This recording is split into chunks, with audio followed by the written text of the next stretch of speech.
यो चाहिँ है यो सुप चाहिँ मेरो बुवाले बनाउनु भएको हो। बिमारीको लागि एकदमै यो अब छिटो रिकभर होस् भनेर बनाउनु भएको रहेछ। मलाई लिएर दिनुभयो मेरो बाबाले।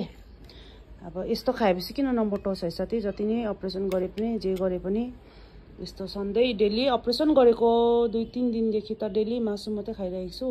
त्यही भएर पनि मेरो वेट गेन भएको 1.5 केजी 2 केजी भनौँ न, यताउति गरे 2 केजी वेट गेन भएको छ। अन्तखेरि चाहिँ अब यो सुप अझै ल्याइदिनु भएको छ यहाँ। यो यत्रो खाएपछि त जसरी पनि मोटाउने नै हो।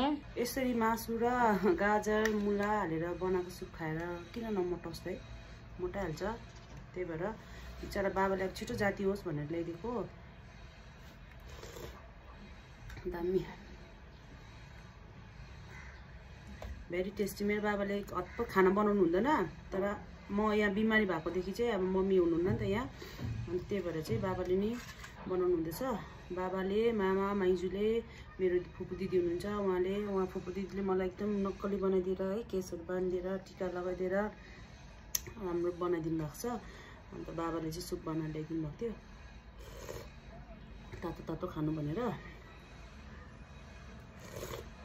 मेरो चाहिँ स्पाइनको ढाडको अपरेसन भएको छ यहाँनिर, अन्तखेरि चाहिँ उठ्नु बस्नु अलिकति साह्रै परिरहेको छ, तर पनि रिकभरी भएर डान्स गर्नुपर्छ। ये ओके बाई।